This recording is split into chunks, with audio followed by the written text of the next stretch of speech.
Welcome to my class. আমি প্রদ্যুৎ। দেখো আজকে আমি তোমাদের করাবো ক্লাস 5-এর গণিত বিষয়ের পৃষ্ঠা নম্বর 162।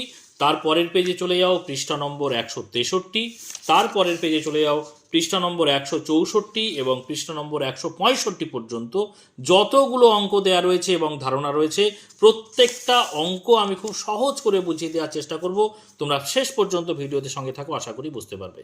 তো চলো শুরু করা যাক। তো প্রথমেই দেখো পৃষ্ঠা নম্বর 162তে কি আছে আমরা দেখব। ভালো করে খেয়াল করো, এখানে কি বলছে। বলছে এমন কিছু আঁকি যা খুব কম জায়গা নেবে। তো দেখো প্রথমেই আমরা যে বিষয়টা দেখব সেটা হচ্ছে, দেখো এখানে নীল কালারের লেখা বিন্দু। বিন্দু কাকে বলে দেখো ভালো করে, এখানে কি বলছে যে ছোট ছোট দাগ, দেখো ছোট ছোট দাগ, এই যে দেখো এ বি সি ডি, এখানে সব ছোট ছোট দাগ দেওয়া আছে না। ছোট ছোট দাগ যার দৈর্ঘ্য প্রস্থ ও উচ্চতা এতই কম যে সাধারণভাবে মাপা যায় না, এই ছোট দাগগুলো হচ্ছে বিন্দু। বুঝতে পেরেছো? দেখো এইবারে এখানে যে শব্দগুলো পেলে, এক হচ্ছে দৈর্ঘ্য, প্রস্থ, উচ্চতা, এই বিষয়গুলো কি দেখো আমি এখানে তোমাদের সেই বিষয়গুলো ধারণা দিই। দেখো দৈর্ঘ্য বলতে ধরো আমরা একটা আয়তক্ষেত্র আঁকি, তোমরা নিশ্চয়ই আয়তক্ষেত্র, বর্গক্ষেত্র এই বিষয়গুলো জানো, বা ত্রিভুজ এই বিষয়গুলো জানো, তাই না? আমি এখানটা একটা আয়তক্ষেত্র আঁকছি। দেখো খুব ছোট ছোট করে বিষয়গুলো বোঝানোর চেষ্টা করছি যাতে করে তোমাদের বুঝতে সুবিধা হয়। দেখো এখানে আয়তক্ষেত্র আঁকলাম, এই যে লম্বা দিকটা এটাকে আমরা না বলি দৈর্ঘ্য, আর এই বিষয়টাকে বলে প্রস্থ। ঠিক আছে, দৈর্ঘ্য প্রস্থ হলো। এবারে আর একটা বিষয় কি, উচ্চতা। উচ্চতা এই যে এটা হচ্ছে দ্বিমাত্রিক ছবি, এখানে ঠিক বোঝা যাবে না। ধরো আমি যদি এরকম একটা বক্সের মতো আঁকি, এরকম আঁকা তোমরা নিশ্চয়ই জানো।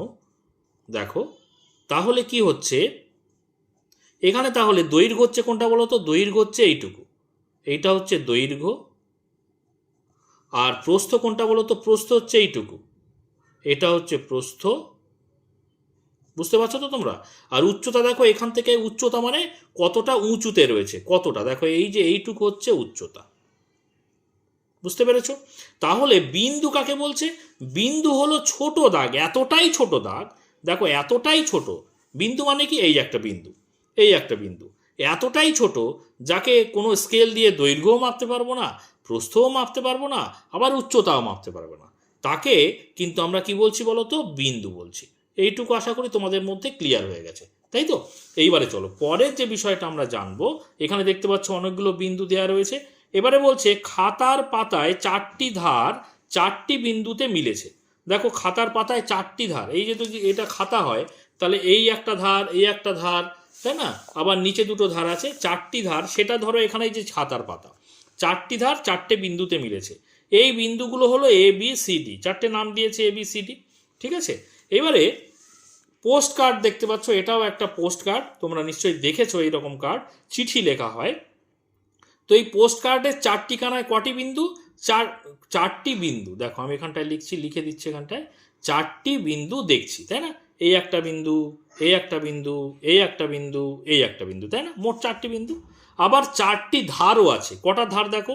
এই একটা ধার, এখান থেকে এই একটা ধার 2 নম্বর ধার, আবার এখান থেকে এই পর্যন্ত 3 নম্বর ধার, আবার এখান থেকে এই পর্যন্ত 4 নম্বর ধার, তাই না? তাহলে 4টি ধারও আছে। এবার দেখো নিচে কি বলছে, একটা সাদা কাগজ নিয়ে ভাঁজ করে খুলে দিলাম, কি পেলাম? একটা রেখা পেলাম। দেখো রেখাটা এইভাবে দেখাচ্ছে। আমি একটা জিনিস দেখাচ্ছি, দেখো এখানে ধরো একটা এই সাদা কাগজ, তাহলে এই যে ভাঁজ করলাম, দেখতে পাচ্ছ ভাঁজ করলাম। ভাঁজ করে যদি আমরা এরকম খুলে দিই তাহলে কি দেখতে পাচ্ছি? একটা এরকম রেখা পাচ্ছি না? এই রেখাটার দেখো এখানে একটা বিন্দু আছে, আর এই জায়গাটা একটা বিন্দু আছে। ঠিক আছে, এই রেখাটাকে বলে না রেখাংশ বলে। এইবারে এখানে দেখতে পাচ্ছ আর একটা শব্দ পেলাম, রেখাংশ। তো আমি এই রেখাংশ বোঝানোর সময় তোমাদের দেখো কতকগুলো বিষয় পরপর বোঝাবো। একটা হচ্ছে, দেখো অন্য কালার দিয়ে লিখি তাহলে তোমাদের বুঝতে সুবিধে হবে। একটা হচ্ছে রেখা, এর পরে কিন্তু আরও বিষয়গুলো পাবো, সেইগুলোই আমি একসঙ্গে এই জায়গাটায় বুঝিয়ে দিচ্ছি যাতে তোমাদের বুঝতে সুবিধে হয়। দেখো রেখা, বা আমরা তাকে বলতে পারি সরল রেখা। রেখাও যা, তাকে আমরা সরল রেখাও বলতে পারি। আবার এটা হচ্ছে 1 নম্বর টপিক। আর একটা হচ্ছে রেখাংশ, রেখাংশ বা সরল রেখাংশ, সরল রেখাংশ, দুটোই কিন্তু একই বিষয়। রেখাংশ যা, সরল রেখাংশ তাই। আবার রেখা যা সরল রেখা তাই। আর একটা বিষয় হচ্ছে তোমরা আরও কয়েকটা পেজ পরে পাবে, সেটা হচ্ছে রশ্মি। ঠিক আছে, এই তিনটে বিষয় পাশাপাশি একসঙ্গে বুঝিয়ে নিলে তোমাদের বুঝতে সুবিধে হবে, ওই জন্য আমি এই জায়গাটায় বুঝিয়ে দিচ্ছি একের সঙ্গে। প্রথমে আসবো রেখা বা সরল রেখা। তো দেখো আমরা এরকম যদি একটা রেখা টানি, যেটাকে দুই দিকে আমি যত সম্ভব যত খুশি টানতে পারি। দেখো আমি দুদিকে তীর চিহ্ন দিয়েছি, মানে কি এদিকে আমি যত খুশি টানবো, এদিকে আমি যত খুশি টানতে পারি। তাহলে দুদিকেই যত খুশি আমি বাড়াতে পারি সেটা আমি তীর চিহ্ন দিয়ে দেখাচ্ছি। এইটা হয়ে গেল কিন্তু সরল রেখা বা রেখা, বোঝা গেল, যার কিন্তু কোনো প্রান্তবিন্দু নেই। দেখো প্রান্তবিন্দু মানে কি, ধরো এখান থেকে এই পর্যন্ত দুটো বিন্দু আমি একটা রেখা টেনেছি, তাই না? এই রেখাটার এই একটা প্রান্তবিন্দু মানে প্রান্ত মানে শেষ, এক প্রান্ত, আর একটা হচ্ছে আর এক প্রান্ত। দেখতে পাচ্ছ দুটো প্রান্তই আমরা এখানটায় পাচ্ছি। কিন্তু সরল রেখা দেখতে পাচ্ছি এদিকে আমি যত খুশি বাড়াবো, আবার এদিকে আমি যত খুশি বাড়াবো, তার মানে কোনো প্রান্তবিন্দু নেই, তাই না? তাহলে আমি সরল রেখার ক্ষেত্রে লিখতে পারি প্রান্ত বিন্দু নেই। ঠিক আছে, এইবারে সরল রেখার থেকে যখন আমরা রেখাংশতে চলে আসছি, বিষয়টা কি, রেখাংশ মানে রেখার অংশ, বা সরল রেখাংশ মানে কি সরল রেখার অংশ, সরল রেখাংশ। দেখো আমি যদি এটাকে সন্ধি বিচ্ছেদ করি তাহলে কি বিষয়টা হয়, রেখাংশ মানে কি রেখা যোগ অংশ, সেটাই হয়ে গেল কি রেখাংশ। ভালো করে বোঝার চেষ্টা করো, রেখা যোগ অংশ মানেই রেখাংশ। তাহলে রেখা যোগ অংশ যদি রেখাংশ হয় মানে কি রেখার অংশ, সেটাই হচ্ছে রেখাংশ। রেখা থেকে কোনো অংশ কেটে নিলে বা অংশ চিহ্নিত করলে সেটা হয়ে যাবে রেখাংশ। ঠিক একই রকমভাবে সরল রেখা থেকে যদি কোনো অংশ কেটে নেওয়া হয় সেটাই হচ্ছে সরল রেখাংশ। একই ব্যাপার, রেখাংশ যা সরল রেখাংশ তাই। বিষয়টা কীরকম, এই যে ওপরে সরলরেখাটা টেনেছি, যদি আমি এখানে ধরো এটা এবি সরলরেখা, তার মানে এ, এটা নাম দিলাম বি, কিন্তু এদিকেও কিন্তু বাড়ানো যাবে, এদিকেও কিন্তু বাড়াতে পারবো, এটা হচ্ছে সরলরেখা। কিন্তু এই এ থেকে বি পর্যন্ত যদি আমরা চিহ্নিত করি, আলাদা করে বের করে নিই, দেখো আমি এ থেকে বি পর্যন্ত আলাদা করে বের করে নিয়ে এটাকে দেখাচ্ছি। এটা হচ্ছে এ আর এটা হচ্ছে বি। দেখতে পাচ্ছ এদিকে বাড়াচ্ছি না, এদিকেও বাড়াচ্ছি না, মানে এদিকেও একটা প্রান্তবিন্দু আছে, বি এখানেও প্রান্ত শেষ হয়ে যাচ্ছে, মানে এদিকেও একটা প্রান্তবিন্দু আছে। এটা হয়ে গেল কিন্তু রেখাংশ বা সরল রেখাংশ। কেন?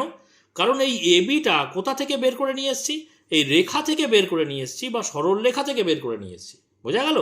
তাহলে এটা হচ্ছে সরল রেখার অংশ বা রেখার অংশ, সেজন্য রেখার অংশ বলে রেখাংশ, সরল রেখার অংশ বলে আমরা সরল রেখাংশ বলতে পারি, বোঝা গেল? তাহলে দেখতে পাচ্ছি সরল রেখাংশ বা রেখাংশর ক্ষেত্রে প্রান্তবিন্দু আছে। কটি প্রান্তবিন্দু দেখতে পাচ্ছ, এদিকে একটা ওদিকে একটা, তাহলে মোট দুটি প্রান্তবিন্দু। তাহলে এখানে লিখব দুটি প্রান্ত বিন্দু আছে। ঠিক আছে, এইবারে চলে এসো রশ্মি। এটা কিন্তু তোমাদের পরে কিছু খানিক পেজ পরে কিন্তু বিষয়টা আছে। রশ্মি মানে কি, দেখো রশ্মি মানে আমি বিষয়টা এরকম এঁকে বোঝাচ্ছি, যার একটা প্রান্তবিন্দু আছে আর একটা প্রান্তবিন্দু নেই। দেখো এদিকে তীর চিহ্ন দিলাম, এদিকে নাম দিলাম এ, আর এদিকে নাম দিলাম বি। ঠিক আছে, কিন্তু দেখো একদিকে তীর চিহ্ন দিয়েছি, বুঝতে পেরেছো? তো এইটা হয়ে যাচ্ছে কিন্তু রশ্মি। রশ্মি কথাটা তোমরা নিশ্চয়ই জানো, যে এরকম যদি একটা মোমবাতি আঁকি, মোমবাতি ধরো এটা, তো মোমবাতি থেকে যদি আলো বেরোয়, কিভাবে আলো বেরোয় বলো তো, এইভাবে বেরোয়, দেখো এইভাবে বেরোয় না, এরকম আমরা বলতে পারি। তাহলে দেখো এই আলোর যে উৎস সেটা হচ্ছে মোমবাতির আলোটা, তাহলে এই জায়গায় হচ্ছে দেখো প্রান্তবিন্দু আছে, এই আলোটা তো এদিক থেকে আর টানতে পারবো না, তার মানে এটাই কিন্তু এর উৎস, এটা কিন্তু প্রান্তবিন্দু। প্রান্তবিন্দু কোনটা না, মোমবাতির আলোটা। তাহলে সেখান থেকে যাচ্ছে কোন দিকে, এই দিকে। এদিকে কি কোনো নির্দিষ্ট সীমা আছে, কতদূর যাচ্ছে আমি কি জানি না, কিন্তু তার মানে এদিকে আমি তীর চিহ্ন দিয়েছি। আমরা জানি যে আলোর রশ্মি, সেই জায়গা থেকেই কিন্তু এই কনসেপ্টটা এসছে বা ধারণাটা এসছে, যে দেখো এখান থেকে রশ্মি বেরিয়ে যাচ্ছে, মানে যার একটা প্রান্তবিন্দু আছে আর একটা প্রান্তবিন্দু নেই। আমি কয়েক পেজ পরে বিষয়টা আছে, এখানটায় বোঝানোর সুবিধার জন্য সেটা একটুখানি দেখাচ্ছি। দেখো এই টর্চের আলোর ক্ষেত্রে দেখো, এটা পেজ নাম্বার 171, সেখানে এই ধারণাটা আছে রশ্মির।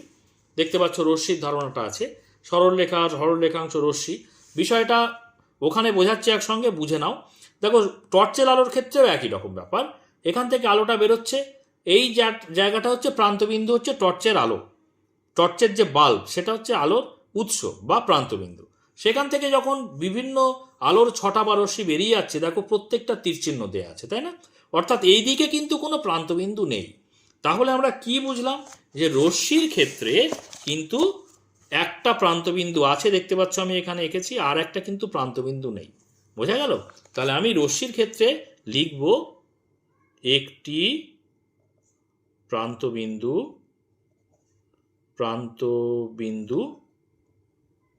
আছে। আশা করি বুঝতে পেরেছো। তাহলে সরলরেখা বা সরলরেখা কি না, দুদিকেই আমি বাড়াতে পারবো এমন একটা রেখা এবং যার কোনো প্রান্তবিন্দু নেই। রেখাংশ বা সরলরেখাংশ হচ্ছে রেখারই অংশ বা সরলরেখারই অংশ যার দুটো নির্দিষ্ট প্রান্তবিন্দু থাকবে। আর রশ্মির কিন্তু একটি প্রান্তবিন্দু থাকবে আর একটি প্রান্তবিন্দু থাকবে না। ক্লিয়ার হয়েছে আশা করি? তাহলে রেখাংশ, সরলরেখা এবং রশ্মি, এখানে বিষয়টা হয়ে গেল। তাহলে আমাদের 162 নম্বর পৃষ্ঠাতে যে ধারণাগুলো ছিল আমরা ক্লিয়ার করলাম মোটামুটি। এবারে চলে এসো 163 নম্বর পৃষ্ঠা। 163 নম্বর পৃষ্ঠাতে যে ধারণাগুলো আছে দেখো এখানে, দেখো কৌণিক বিন্দু, ছেদ বিন্দু, প্রান্ত বিন্দু, ঠিক আছে? এইগুলোকে আমি এখানে বোঝাচ্ছি। দেখো কৌণিক বিন্দু কাকে বলে? প্রথমে হচ্ছে কৌণিক বিন্দু। তাহলে কৌণিক বিন্দু সেটা কি? ধরো আমি একটা এরকম রেখা টানলাম, তারপরে আর একটা রেখা একদিক দিয়ে টেনে দিলাম, ঠিক আছে? একটা কোণ তৈরি হলো না? দেখো এই জায়গাটা একটা কোণ তৈরি হলো না? কোণ, বুঝতে পেরেছো? সেই কোণে যে বিন্দুটা তৈরি হয়েছে, যেখানে ছেদটা করেছে, এই যে কোণ, যেটা কোণ তৈরি হয়েছে যে বিন্দুতে, সেটা হচ্ছে কৌণিক বিন্দু। কৌণিক বিন্দু, ঠিক আছে? এইটা কোণে যে বিন্দুটা রয়েছে সেটা হচ্ছে কৌণিক বিন্দু। ধরো কৌণিক বিন্দুর এখানে নাম দিলাম ও। আচ্ছা, এবারে চলো ছেদ বিন্দু। ছেদ বিন্দুটা কি? ধরো এরকম একটা দুটো রেখা বা রেখাংশ যাই বলো না, কারণ আমি সরলরেখাও বলতে পারি, এদিকে তীর চিহ্ন দিলে সরলরেখা বোঝাবে।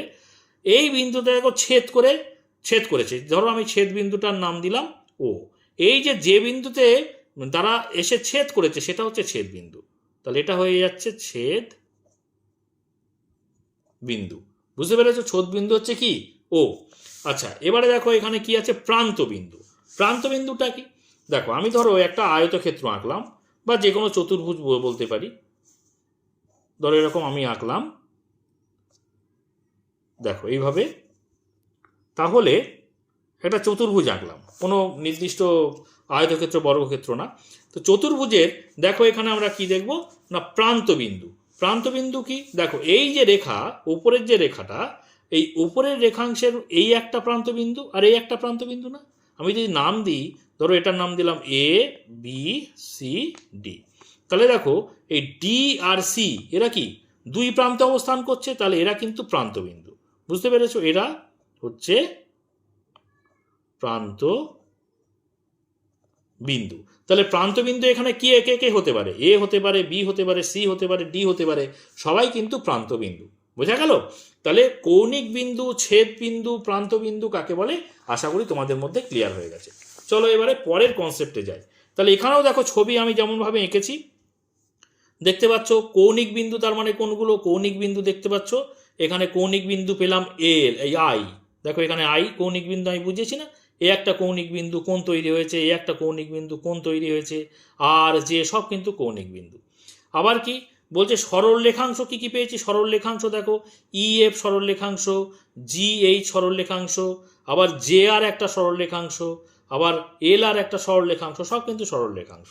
আবার কি বলছে এখানে? কৌণিক বিন্দু। আচ্ছা, ছেদ বিন্দু কই? ছেদ বিন্দু দেখো এই যে G H R E F কোথায় ছেদ করেছে? ও বিন্দুতে ছেদ করেছে, তার মানে ও কিন্তু এখানে ছেদ বিন্দু। বুঝতে পেরেছো? আবার প্রান্ত বিন্দু কি? প্রান্ত বিন্দু এই যে আই, এল, আর, জে, এগুলো আবার প্রান্ত বিন্দুও বটে। বোঝা গেল? আশা করি ক্লিয়ার হয়েছে তোমাদের কাছে। এবারে চলে এসো 1 নম্বর দাগের একটা কি বলছে দেখো। এখানে বলছে পেন্সিল দিয়ে 4টি বিন্দু আঁকি, ওই 4টি বিন্দু দিয়ে কতগুলো সরল রেখাংশ পাই দেখি। দেখো আমি এখানে 4টি বিন্দু নেব, তাই না? তারপরে সেখান থেকে 4টি বিন্দু দিয়ে কতগুলো রেখাংশ পাই। আমি এখানটায় পেন দিয়েই দেখাচ্ছি, পেন্সিল দিয়ে বলেছে বোঝানোর জন্য তোমাদের পেন দিয়ে দেখাচ্ছি। দেখো এখানে একটা বিন্দু নিলাম, দুটো নিলাম, তিনটে নিলাম, এই 4টে বিন্দু নিলাম, ঠিক আছে? তাহলে এই 4টি বিন্দু দিয়ে কতগুলো রেখাংশ টানা যাবে? রেখাংশ দেখো আমি এই প্রথম দুটো দিয়ে আমি এখানে নাম দিলাম, ধরো প্রথমটার নাম, এখানটার নাম দিলাম এ, বি, সি আর ডি। এই চারটে বিন্দু আমি এইভাবে যুক্ত করছি। দেখো তো কটা সরল রেখাংশ হয়। দেখো এই একটা হলো, আবার দেখো এখান থেকে এটা করছি, এই একটা হলো, আবার দেখো এখান থেকে যদি এটা করি এই একটা হলো, আবার দেখো এই একটা হলো, তাই না? মোট চারটে হলো। আবার দেখো আমি যদি কোনাকুনি অর্থাৎ কর্ণগুলোকে যুক্ত করি, এই দেখো কোনাকুনি যুক্ত করা মানে কি বলো তো, এগুলোকে বলে কর্ণ। এই একটা যুক্ত করলাম। আবার ডিবি যদি যুক্ত করি, ডিবি হচ্ছে কিন্তু এই চতুর্ভুজের কর্ণ। দেখো এই করলাম। তাহলে এই চারটে বিন্দু দিয়েই কিন্তু আমি সবগুলো জয়েন্ট করলাম, মানে যুক্ত করলাম। তাহলে মোট কটা পেলাম দেখো তো, এই একটা, দুটো, তিনটে, চারটে, একটা পাঁচটা, একটা ছটা, মোট তাহলে কত হলো? 6টি হলো, তাই না? 6টি আমরা রেখাংশ পেলাম, 6টি রেখাংশ পেলাম। এটা কত নম্বর দাগের? 1 নম্বর দাগের অঙ্কটা ছিল, তাই না? এখানে বলেছিল পেন্সিল দিয়ে 4টি বিন্দু আঁকি, 4টি বিন্দু দিয়ে কতগুলো রেখাংশ পাই, নিজে করতে বলেছে। দেখো আমরা 4টি বিন্দু দিয়ে মোট 6টি রেখাংশ পেলাম। তাহলে এখানটা আরেকটু যুক্ত করে দিই, দেখি 4টি বিন্দু দিয়ে 6টি রেখাংশ পেলাম। ঠিক আছে, আশা করি বুঝতে পেরেছো এটা। আচ্ছা, এবারে চলো পরে যে কি বিষয় আছে দেখা যাক। এবার বিভিন্ন সরল রেখাংশ আঁকি। দেখো এখানে কি বলেছে, দুটি বিন্দু এবি নিলাম, এবি দুটি বিন্দু নেওয়ার পরে এবি যোগ করে এবি ও বি এ সরলরেখাংশ পেলাম। এবি বা বি এ সরলরেখাংশ পেলাম, ভালো কথা। এবার প্রান্তবিন্দুর দুই প্রান্তে যত খুশি বাড়িয়ে দিলাম। দেখো এদিকে যত খুশি বাড়িয়ে দিলাম মানে তীর চিহ্ন দিয়েছে, এদিকে যত খুশি বাড়িয়ে দিলাম মানে তীর চিহ্ন দিয়েছে, বাড়ানো যাবে আরো, তাই না? অসীম পর্যন্ত। আচ্ছা, এবারে কি বলছে নিচে দেখো, এই রেখা পেলাম, একটি রেখা পেলাম যার কোনো প্রান্তবিন্দু নেই। দেখো এই যে রেখাটা, যার কোনো প্রান্তবিন্দু নেই, এটি সরল রেখা। যার প্রান্তবিন্দু নেই তাকে আমরা সরল রেখা বলি। ওই জন্য সরল রেখা, এবি সরল রেখা লিখে দেখো তার মাথায় এরকম তীর চিহ্ন দুদিকে দিলেই বোঝা যাবে এটা সরল রেখা। বোঝা গেল? আচ্ছা, আমি যেখানে বুঝিয়েছি এগুলো তো আমি বুঝিয়েছি এর আগে, তার আগে একবারটা জিনিসটা বুঝিয়েছি। দেখো আর একটা জিনিস দেখাই এখানটায়। দেখো এখানে এই যে প্রথমে লিখেছি কি, সরল রেখা লিখেছি না? তাহলে এটাও কিন্তু এবি সরল রেখা। আবার সরল রেখাংশের ক্ষেত্রেও কিন্তু এটাও এবি সরল রেখাংশ। আবার রশ্মির ক্ষেত্রেও কিন্তু এবি রশ্মি। তাহলে লিখবো কিভাবে? দেখো এবি সরল রেখার যেহেতু প্রান্তবিন্দু নেই, তার মানে এটা আমরা লিখব এ বি লিখে তার মাথায় এদিকে তীর চিহ্ন, এদিকে তীর চিহ্ন দেবো। দুদিকে তীর চিহ্ন মানে কি, কোনো প্রান্তবিন্দু নেই, এটা দেখে বুঝতে পারছি হচ্ছে এবি সরল রেখা বোঝাচ্ছে। আবার সরল রেখাংশর ক্ষেত্রে আমরা এবি লিখবো, তার মাথায় শুধু একটা দাগ দেবো। দেখো শুধু দাগ দেওয়া মানে কি, এদিকে আমি তীর চিহ্ন দিচ্ছি না, মানে এদিকেও একটা নির্দিষ্ট প্রান্তবিন্দু আছে, এদিকেও একটা নির্দিষ্ট প্রান্তবিন্দু আছে। অর্থাৎ এবির মাথায় যদি কোনো তীর চিহ্ন না দিয়ে কোনো দাগ দেওয়া থাকে, তার মানে সেটা কিন্তু রেখাংশ বা সরল রেখাংশ বোঝাচ্ছে। আবার রশ্মির ক্ষেত্রে সেটাও এবি, তাহলে সেক্ষেত্রে আমরা এবি লিখবো। লিখে দেখো বির দিকে আমরা তীর চিহ্ন দিয়েছি না, তাহলে বির দিকে আমরা এরকম তীর চিহ্ন দিয়ে দেবো। মানে এটা দ্বারা আমরা কিন্তু এবি রশ্মি বোঝাতে পারছি। কেন বলো তো? কারণ দেখো এদিকে কিছু নেই মানে এদিকে প্রান্তবিন্দু আছে, আর এদিকে তীর চিহ্ন দেওয়া রয়েছে মানে এদিকে প্রান্তবিন্দু নেই। আর যে কোনো একটি প্রান্তবিন্দু আছে বা একটি প্রান্তবিন্দু নেই মানে সেটাকে কি বলে, রশ্মি বলে। ঠিক আছে, মানে এই এবি প্রত্যেকটাই কিন্তু এবি, দেখতে পাচ্ছ তো? কিন্তু তার মাথায় যে দাগ দেয়া আছে সেটার কিন্তু রকম ফের আছে। প্রথমটার দুদিকেই তীর চিহ্ন আছে মানে সরল রেখা, কোনো তীর চিহ্ন নেই মানে রেখাংশ বা রশ্মি, এই রেখাংশ বা সরল রেখাংশ। আর একদিকে তীর চিহ্ন থাকলে সেটাকে আমরা রশ্মি এইভাবে চিহ্নিত করতে পারি। ক্লিয়ার হয়েছে? তো চলো এবারে আমরা 163 পৃষ্ঠায় ক্লিয়ার হয়েছে যে বিষয়টা বললাম। এবারে চলো 164 নম্বর পৃষ্ঠাতে চলে যাই। সেটা কি আছে এখানে দেখা যায়। এখানে কি বলছে, এবার দেখি একটা বিন্দু দিয়ে কতগুলি সরল রেখা আঁকতে পারি। দেখতে পাচ্ছ একটা বিন্দু দিয়ে অসংখ্য সরল রেখা টানা যায়, তাই না? সেই একটা বিন্দু মানে এখানে সেই বিন্দুটা কি, সেই বিন্দুটা হচ্ছে ও, তাই না? তাহলে দেখছি ও বিন্দু দিয়ে A B C D E F এরকম অসংখ্য ডট ডট দেওয়া আছে মানে কি, অসংখ্য সরলরেখা আঁকতে পারি, তাই না? তাই এই একটি বিন্দু দিয়ে অসংখ্য সরলরেখা আঁকা যায়। আবার লিখেছে তাই একটি বিন্দু দিয়ে, এখানটায় ফের অসংখ্য কথাটা লিখব, অসংখ্য সরলরেখা আঁকা যায়। একটি নির্দিষ্ট বিন্দু দিয়ে যে সকল সরলরেখা আঁকা যায় তাদেরকে কি বলে বলো তো? সমবিন্দু সরলরেখা। ভালো করে খেয়াল করো। তাহলে এই যে একটি বিন্দু যেটা নাকি এখানে ও দ্বারা চিহ্নিত করা আছে, যেটা দিয়ে অসংখ্য সরলরেখা আমরা টানতে পারি, এই রকম বিন্দুকে যেখানে অসংখ্য সরলরেখা মিলিত হয়েছে বা ছেদ করেছে, সেই ছেদ বিন্দুকে বলছে, সেই সরলরেখাগুলোকে বলছে সমবিন্দু সরলরেখা। ক্লিয়ার হয়েছে? যে একটি বিন্দু দিয়ে যদি যায় তাহলে সেই সরলরেখাগুলোকে বলছে সমবিন্দু সরলরেখা। বোঝা গেল? এবারে চলো দেখি কি বলছে। তারপরে বলছে দেখো, এ বি বিন্দু দিয়ে একটি এবং কেবলমাত্র একটি সরলরেখাই টানা যায়। অর্থাৎ যদি নির্দিষ্ট দুটো বিন্দু দেয়া থাকে তাহলে সেটা দিয়ে কিন্তু ম্যাক্সিমাম বা সবচেয়ে বেশি একটাই সরলরেখা টানা যায়। দেখো বিষয়টা তোমাদের কাছে ক্লিয়ার হলো না? দেখো আরেকটু বুঝিয়ে দিচ্ছে এখানটায়।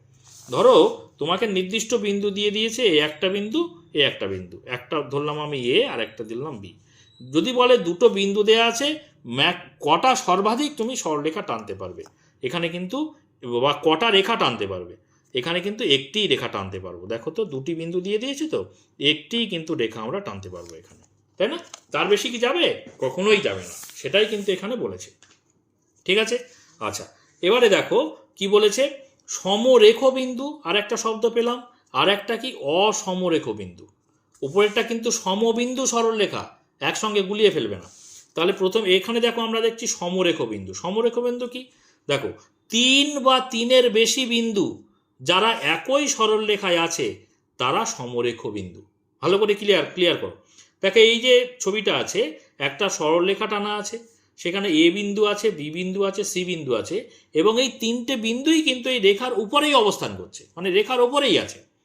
এই রকম যে বিন্দুগুলো, একটি রেখার উপরেই যত অসংখ্য বিন্দু এখানে আছে, তাই না? অসংখ্য বিন্দু আছে, তো চিহ্নিত করা আছে কোন তিনটি বিন্দু? এ বিন্দু, বি বিন্দু আর সি বিন্দু। এই যে বিন্দুগুলি, এগুলোকে বলছে কিন্তু তিন বা তিনের বেশি বিন্দু যদি একটি সরলরেখায় থাকে তাহলে সেই যে বিন্দু, তাদেরকে বলছে সমরেখ বিন্দু। সমরেখ মানে রেখা, আর সম মানে একই। তাহলে একই রেখার উপরে যে বিন্দু, তাদেরকে বলছে সমরেখ বিন্দু। ক্লিয়ার হয়েছে? এর যে বিপরীত শব্দ সেটা হচ্ছে অসমরেখ বিন্দু। অসমরেখ মানে কি? একটি সরলরেখার উপরে থাকবে না। খুব সিম্পল, তাই না?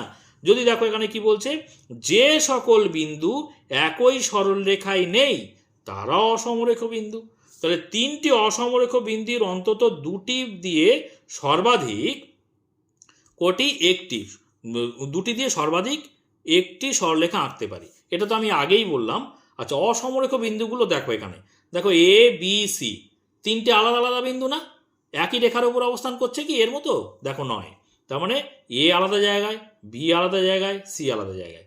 তাহলে তিনটেই হচ্ছে অসমরেখ বিন্দু, অর্থাৎ একই সরলরেখার উপরে বা রেখার উপরে নেই। ক্লিয়ার হয়েছে এইটুকু? এবারে চলো 164 পৃষ্ঠা কিন্তু হয়ে গেল। এইবারে আমরা 165 নম্বর পৃষ্ঠাতে কি আছে সেগুলো দেখব।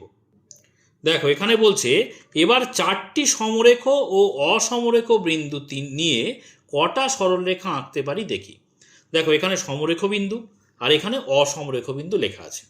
এবারে সমরেখ বিন্দু আমি এর আগে কি শিখলাম, এর আগের পেজে দেখো, সমরেখ বিন্দু মানে একই সরল রেখার উপরে অবস্থান করবে বিন্দুগুলি। তাহলে একই সরল রেখার উপরে যদি অবস্থান করে তাহলে দেখো এই বলছে, এই চারটি সমরেখ বিন্দু দিয়ে কটা সরলরেখা আঁকা যাবে? একটি। দেখো আমি এই চারটি এ বি সি ডি চারটি বিন্দু দেওয়া আছে, আমি যদি যুক্ত করি দেখো তো কটা সরলরেখা হয়? একটি সরলরেখা হয়। এরকম যদি আমি টেনে দিই, এদিকে তীর চিহ্ন দিলাম, এদিকে তীর চিহ্ন দিলাম, এই চারটি দিয়েই যাবে। এরকম আর কোনো রেখা বা সরলরেখা কি আমরা টানতে পারবো? পারবো না কিন্তু। তার মানে চারটি সমরেখ বিন্দু দিয়ে কটা সরলরেখা আঁকতে পারি দেখতে পাচ্ছি? একটি সরলরেখা। তাহলে আমি এখানটায় লিখছি একটি সরল রেখা। ঠিক আছে? এক্ষেত্রে এখানে দেখতে পাচ্ছি চারটি অসমরেখ বিন্দু, একটা দুটো তিনটে চারটে, এটা দিয়ে কটি সরলরেখা টানতে পারবো? দেখো আমি এখানে টানছি, একটা টানা রয়েছে, আর একটা আমি এখানটায় টেনে দিই এইভাবে কোনাকুনি। বুঝতে পারছো? এখানেই করে দিই, তোমাদের বুঝতে সুবিধা হবে। দেখো এদিকে একটা করলাম, আবার এডি যুক্ত করে দিই, এডি যুক্ত করে বাড়িয়ে দিই। দেখো এইভাবে বাড়িয়ে দিলাম, এদিকে একটা তীর চিহ্ন দিলাম, আবার এবি যুক্ত করে দিই। বুঝতে পারছো নিশ্চয়ই? এবি যুক্ত করে দিলাম, এদিকে বাড়িয়ে দিলাম। আবার দেখো বিসি বাড়িয়ে দিই, বিসি যুক্ত করে দিই, বিসি যুক্ত করে আমরা এরকম তীর চিহ্ন দিয়ে দিলাম দুদিকে, আর একটা সিডি যুক্ত করে দিই। দেখো সিডি যুক্ত করে এরকম এদিকে তীর চিহ্ন এদিকে তীর চিহ্ন দিয়ে দিলাম। দেখো আর কিন্তু কোনোভাবেই এই চারটি বিন্দু অসমরেখ যে বিন্দু তাকে আর যুক্ত করতে পারবো না। তাহলে কটি রেখা হলো দেখো তো। দেখো এই একটা, দুটো, তিনটে, চারটে, আর মাঝখানে দুটো, এই একটা আর এই একটা, মোট ছটা। চারদিকে চারটে আর মাঝখানে দুটো, মোট কটি হলো? ছটি। তাহলে চারটি সমরেখ বিন্দু দিয়ে আমরা কটি পেলাম? চারটি, অসমরেখ দিয়ে, অসমরেখ বিন্দু দিয়ে কটি পেলাম আমরা? কটি সরলরেখা পেলাম? 6টি সরলরেখা পেলাম। ঠিক আছে, বা আঁকতে পারি। আশা করি বুঝতে পেরেছ। আর এখানে আমরা একই রকমভাবে লিখতাম যে চারটি সমরেখ বিন্দু দিয়ে আমরা কটি পেলাম? একটি সরলরেখা পেলাম। আশা করি ক্লিয়ার হয়েছে এইটা। এই যে ধারণা আমাদের কমপ্লিট হলো এতক্ষণ পর্যন্ত, এর উপরে ভিত্তি করে এবার দেখিতে এখানে দেখো চারটি প্রশ্ন দেওয়া রয়েছে। এই প্রশ্নগুলো আমরা পরপর করবো। এবার প্রথমে দেখবো আমরা 1 নম্বর দাগের প্রশ্ন কি বলছে। বলছে 5টি সমরেখ ও 5টি অসমরেখ বিন্দু দিয়ে কতগুলো সরলরেখা আঁকতে পারি। তো প্রথমে 5টি সমরেখ দিয়ে আমরা দেখব। তো দেখো আমি এখানে দেখাচ্ছি ভালো করে। দেখো 5টি সমরেখ। সমরেখ মানে কি? একই রেখার উপরে থাকবে। দেখো 1, 2, 3, 4, এই 5টি ধরো বিন্দু নিলাম। আমি নাম দিলাম এ, বি, সি, ডি আর ই। দেখতে পাচ্ছ? তাহলে এই 5টি বিন্দুকে আমি যদি যুক্ত করে দিই, সমরেখ মানে কি? একটা রেখার উপরেই তো থাকবে। দেখতে পাচ্ছ এই যে বিন্দুগুলো, আমি এদিকে তীর চিহ্ন দিলাম, এদিকে তীর চিহ্ন দিলাম। ঠিক আছে, তাহলে আমরা 1 নম্বর দাগের প্রশ্নের উত্তরটা করছি কিন্তু। তাহলে দেখো এখানে কি আছে। তাহলে লিখব 5টি সমরেখ বিন্দু দিয়ে কতগুলো সরলরেখা আঁকতে পারি। সমরেখ বিন্দু যদি হয়, সে হাজারখানা বিন্দু হলেও কিন্তু একটি সরলরেখাই হবে। বুঝতে পেরেছো? কারণ সমস্ত বিন্দুগুলো তো একটা সরলরেখাতেই অবস্থান করছে, তাই না? তাহলে 5টি সমরেখ বিন্দু দিয়ে কতগুলো সরলরেখা আঁকতে পারি? একটি সরলরেখা। আমরা লিখব 1 নম্বর দাগের প্রথম যে অ্যান্সার সেটাই ভাবে যে 5টি সমরেখ বিন্দু দিয়ে একটি সরলরেখা আঁকতে পারি।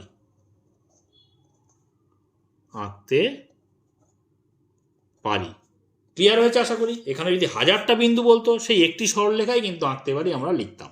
ক্লিয়ার? এবারে আচ্ছা, এটা কিন্তু 5। এবারে দেখো 5টি এবারে অসমরেখ বিন্দু দেখব। সমরেখ দেখেছি, তাহলে অসমরেখ বিন্দু দেখো আমি পেন্সিল না দিয়ে পেন দিয়ে করছি, যাতে করে তোমরা এই ছবিতে ভালো করে ক্লিয়ারলি দেখতে পাও। ঠিক আছে, আশা করি তোমাদের বুঝতে অসুবিধা হচ্ছে না। তো 5টি এবারে অসমরেখ বিন্দু নেব। দেখো এরকম ধরো একটা নিলাম, তারপরে ধরো এখানে আরেকটা, এখানে আরেকটা, আবার দেখো এখানে একটা নিলাম, এখানে একটা নিলাম। মোট 5টি অসমরেখ বিন্দু নিলাম, একই জায়গায় নেই। এবারে বলছে কটি দিয়ে কতগুলো সরলরেখা আঁকতে পারি। তো দেখো আমি যুক্ত করছি। প্রথমে সাইডগুলো যুক্ত করব। সরলরেখা আমরা আঁকবো। দেখো এই একটা যুক্ত করলাম, তীর চিহ্ন দিই এদিকে। আচ্ছা, এবারে এই যে প্রান্তের এই দুটো যুক্ত করলাম, এদিকে তীর চিহ্ন দিলাম, এদিকে তীর চিহ্ন দিলাম। আচ্ছা, 3টের নাম দিয়ে দিই। ধরো আমি নাম দিই, এটা ধরো এ, বি, সি, ডি আর ই, 5টি বিন্দু। এবারে সিডি যুক্ত করে দিই। সিডি যুক্ত করে সিডি সরলরেখা তৈরি করি। দেখো এদিকে তীর চিহ্ন দিলাম, এদিকে তীর চিহ্ন দিলাম। এবারে ডি যুক্ত করব। দেখো ডি কে যুক্ত করে এদিকে তীর চিহ্ন দিলাম, এদিকে তীর চিহ্ন। এবারে এ ই যুক্ত করব। দেখো এ ই যুক্ত করে এদিকে তীর চিহ্ন দিলাম, এদিকে তীর চিহ্ন দিলাম। দেখতে পাচ্ছ সাইডগুলো হয়ে গেল। এবারে দেখো কতগুলি মাঝখানেরগুলোও তো যুক্ত করতে পারবো। ভালো করে খেয়াল করো, এখান থেকে এই যে কর্ণগুলো যুক্ত করে দিই। দেখো এই বিপরীত শীর্ষবিন্দু, এখান থেকে এই একটা যুক্ত করলাম, যেহেতু সরল রেখা বলেছে আমি সেই জন্য বাড়িয়ে দিয়ে কিন্তু আমি তীর চিহ্ন দিচ্ছি সব ক্ষেত্রে। আবার দেখো এখান থেকে এই দিকে একটা যুক্ত করতে পারবো, দেখতে পাচ্ছ তো, দেখো এখান থেকে এইভাবে যুক্ত করতে পারবো, এদিকে তীর চিহ্ন এই। আবার দেখো এখান থেকে যুক্ত করতে পারবো এই বিপরীতে এই দিকে এইভাবে, ঠিক আছে। আবার দেখো এখান থেকে এই দিকটা যুক্ত করতে পারবো,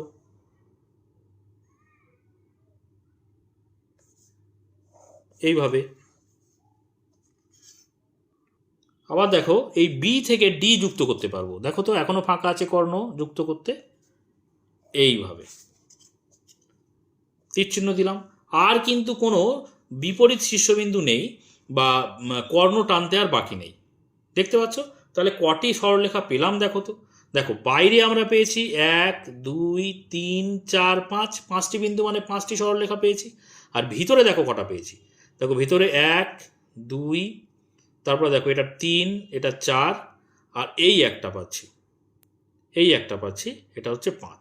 তাহলে ভিতরে পাচ্ছি 5টা আর বাইরে পাচ্ছি 5টা, তাহলে মোট কটি পেলাম? 5 আর 5 10টি, তাই না? তাহলে আমরা লিখব যে 5টি অসমরেখ বিন্দু দিয়ে কটি দেখতে পাচ্ছি? 10টি সরলরেখা আঁকতে পারি।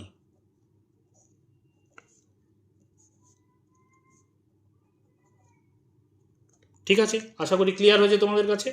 ভেতরে বাইরেরগুলো আমরা টানলাম আগে, তারপরে ভেতরের কর্ণগুলো অর্থাৎ বিপরীত শীর্ষবিন্দুগুলো আমরা জাস্ট যুক্ত করলাম, বাইরেরগুলো গুনে নিলাম এবং ভেতরেরগুলো গুনে দেখলাম 10টি হয়েছে। ঠিক আছে, এবারে চলো আমরা 2 নম্বর দাগের অঙ্কটা কি বলছে। এখানে বলছে একই তলে দুটো সরলরেখা সর্বাধিক ড্যাশটি বিন্দুতে ছেদ করতে পারে। একই তলে কটি সরলরেখা? 2টি সরলরেখা দেখো ছেদ করতে পারে। দেখো আমি এখানে এঁকে দেখাচ্ছি 2 নম্বর দাগের অঙ্কটা। দেখো এখানে 2টি সরলরেখা, আমি এই একটা সরলরেখা আঁকলাম আর এই একটা সরলরেখা আঁকলাম, দুদিকে তীর চিহ্ন দিই। ধরো এইটা হচ্ছে এবি নাম দিলাম আর এই সরলরেখাটার নাম দিলাম সিডি। ঠিক আছে, তো এবি আর সিডি সরলরেখা কটি বিন্দুতে ছেদ করছে দেখতে পাচ্ছি? একটি মাত্র বিন্দুতেই কিন্তু ছেদ করবে, তো ছেদ বিন্দু আমার নাম দিলাম ধরো ও। তাহলে আমি একে দিয়ে উত্তরটা লিখি, একই তলে 2টি সরলরেখা সর্বাধিক কটি বিন্দুতে ছেদ করতে পারে? একটি বিন্দুতে ছেদ করতে পারে। ঠিক আছে, তাহলে আমি 2 নম্বর দাগের এখানেই লিখে দিই উত্তরটি, একই বিন্দুতে একই তলে দুটো সরলরেখা, যেভাবে উত্তরটি লেখা আছে ওখানে প্রশ্ন সেইভাবেই লিখছি, দুটো সরলরেখা তারপরে লেখা আছে সর্বাধিক কটি বিন্দুতে, লিখি সর্বাধিক একটি বিন্দুতে, একটি তো বক্সের মধ্যে রাখি, একটি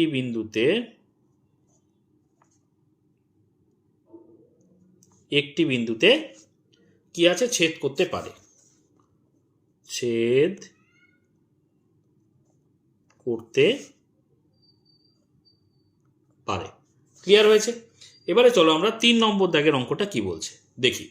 বলছে একই তলে 3টি সরলরেখা সর্বাধিক কটি বিন্দুতে বা ড্যাশটি বিন্দুতে ছেদ করবে? এঁকে দেখাই, দেখো লেখা আছে এঁকে দেখাই।